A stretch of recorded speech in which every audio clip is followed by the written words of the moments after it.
हमने आपको कविता 3 में मत बांटो इंसान को के कवि थे विनय महाजन।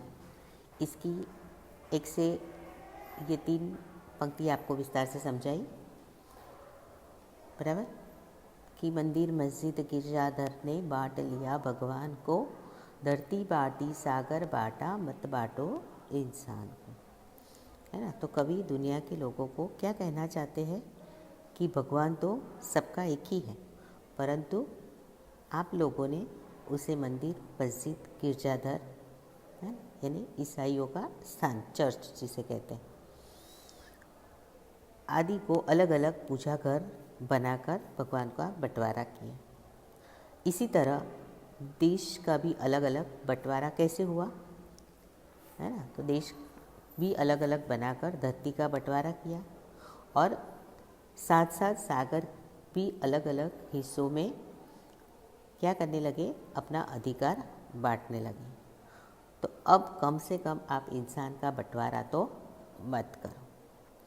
फिर दूसरी पंक्ति में हमने आपको समझाया कि हमें क्या करना है, समानता की भावना रखनी है, क्योंकि समानता की भावना यदि पूरी तरह पूरे देश में फैल गई तो हम उसके लिए बहुत प्रयत्न करेंगे कि भाई अभी तो हमने आज़ादी पाई है और इसलिए हमारी मंजिल अभी बहुत दूर है, तो इस मंजिल तक पहुंचने के लिए हमें क्या करना है, प्रयत्न करने हैं।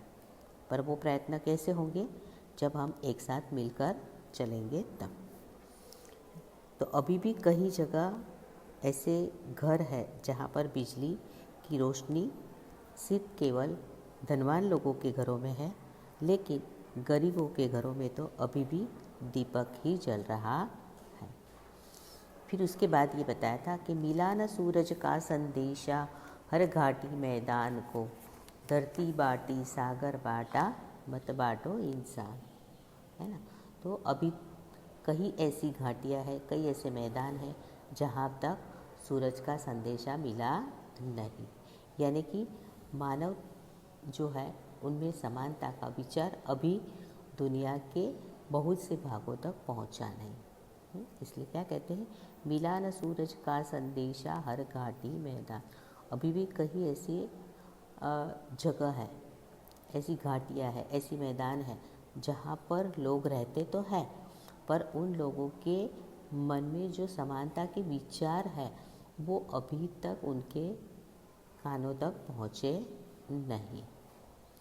उसके बाद ये बताया था कि अब भी हरी भरी धरती है, ऊपर नील वितान है, पर प्यार न हो जग सूना जलता रेगिस्तान। तो क्या बताया था आपको कि इस प्रकार धरती अब भी पहले की तरह हरी भरी है, ऊपर आकाश भी जो है वो नीले रंग का विस्तृत फैला हुआ है, वो भी पहले जैसा ही है, पर दुनिया में प्रेम की भावना नहीं है, यानी कि लोगों में प्यार नहीं है ना। इसलिए यदि प्यार न हो तो ये धरती कैसी हो जाएगी, ये संसार कैसा हो जाएगा, जलते हुए रेगिस्तान की तरह। तो इस प्रकार हमने यहाँ तक आपको समझाया था। अब आगे आइए पेज नंबर 17 पर। अभी प्यार का जल देना है हर प्यासी चट्टान को, धरती बाटी सागर बाटा मत बाटो इंसान। तो क्या कहते हैं, हमें हर प्यासी चट्टान को, प्यार के लिए तरसते हृदय को प्यार का संदेश देना है। वो संदेश कैसे देना है, तो शीतल जल देकर उसकी प्यास बुझानी। कवि का कहने का तात्पर्य क्या है कि अभी भी कहीं ऐसी चट्टानें हैं, क्या है, अभी भी ऐसी कहीं चट्टान मतलब क्या, शिलाखंड। अभी भी कई ऐसी शिलाखंड यानी कि अभी भी ऐसे चट्टानें हैं जहाँ पर प्यार के लिए तरसते हृदयों को प्यार का शीतल जल देकर उसकी प्यास बुझाए। तो इसलिए कवि कहते हैं कि धरती बाटी सागर बाटा मत बाटो इंसान। आपने भले ही धरती का बंटवारा किया, सागर का बंटवारा किया, पर अब इंसान का बंटवारा मत करो। फिर क्या कहते हैं, साथ उठे सब तो पहरा हो, सूरज का हर द्वार पर, हर उदास आंगन का हक हो, खिलती हुई बहार पर। रौंद न पाएगा कोई मौसम की मुस्कान को, धरती बाटी सागर बाटा, मत बाटो इंसान।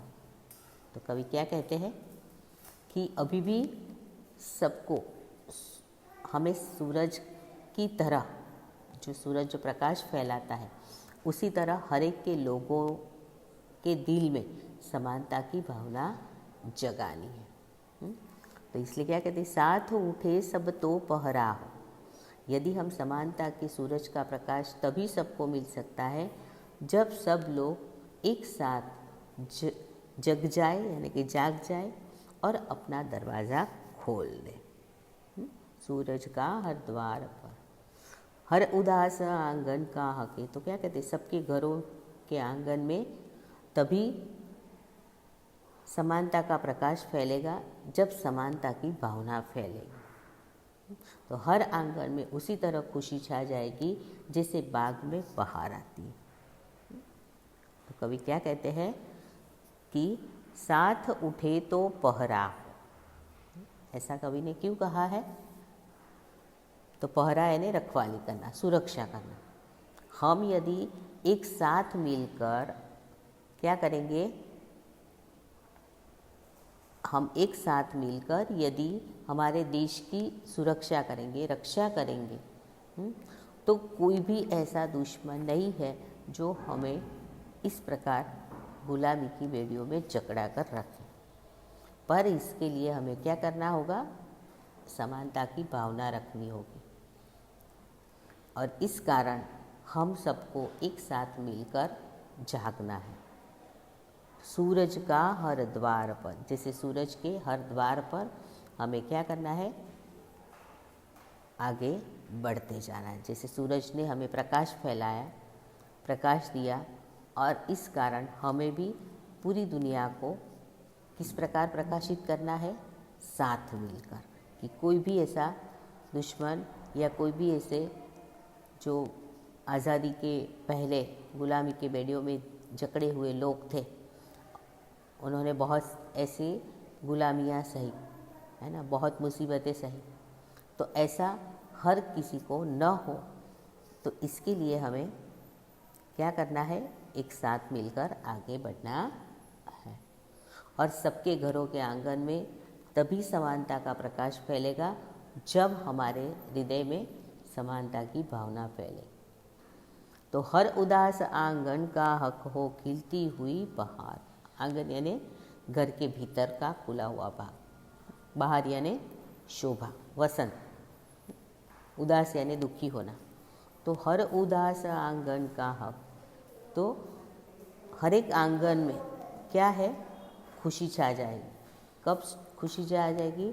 जैसे बागों में खिलते हुए फूलों की बहार आ जाती है, वैसे ही हर एक के दिलों में खिलती हुई बहार आ जाएगी, है ना। बहार आ जाना यानी कि बसंत की शोभा आना, वसंत की तरह प्रकाशित हो जाए। पर ये सब कब तय होगा, कब होगा? जब हम एकता के साथ आगे बढ़ें। और इसीलिए कहा है, रौंद न पाएगा फिर कोई मौसम की मुस्कान को। तो इस प्रकार यदि हम एक साथ मिलकर काम करेंगे, देश को ऊंचाइयों तक ले जाएंगे, तो किसी की भी ऐसी ताकत नहीं है जो हमारे लोगों पर अत्याचार करे, जुल्म करे। तो विश्व में समानता का भाव फैलने पर कोई किसी पर जुल्म नहीं कर पाएगा। पर कब? जब हम एक साथ मिलकर चलें। इसलिए कहा है कि रौंद न पाएगा फिर कोई मौसम की मुस्कान को। तो फिर कोई, किसी की ताकत नहीं है कि हमारे देश पर इस प्रकार अत्याचार करेंगे। पर इसके लिए हमें समानता का भाव होना ज़रूरी है। तो कवि कहते हैं कि धरती बाटी सागर बाटा, मत बाटो इंसान को। तो इस प्रकार बच्चों, हमने आपको ये काव्य पंक्तियाँ विस्तार से समझाई। अब इसके शब्दार्थ देखिए यहाँ पर। तो शब्दार्थ है आपके राह यानी रास्ता, मार्ग, उजियाला यानी उजाला, रोशनी, बंदी, कैदी या गुलाम, वितान, विस्तार या अवकाश, चट्टान, शिलालेख या शिलाखंड या बड़ा पत्थर, पहरा यानी सुरक्षा, रखवाली, रौंदना यानी कुचलना, मंजिल, लक्ष्य या गंतव्य स्थान, मजबूर, विवश या असहाय, रेगिस्तान, मरुस्थल, बांटना यानी विभाजित करना, घाटी यानी दो पहाड़ों के बीच का समतल स्थान, बहार यानी सुखद वातावरण या शोभा या वसंत। तो विद्यार्थी मित्रों, इस प्रकार ये शब्दार्थ आपको कविता के साथ आपकी कॉपी में लिखना है। कविता लिखनी है, शब्दार्थ लिखने हैं, उसके बाद अभ्यास के प्रश्नों की चर्चा हम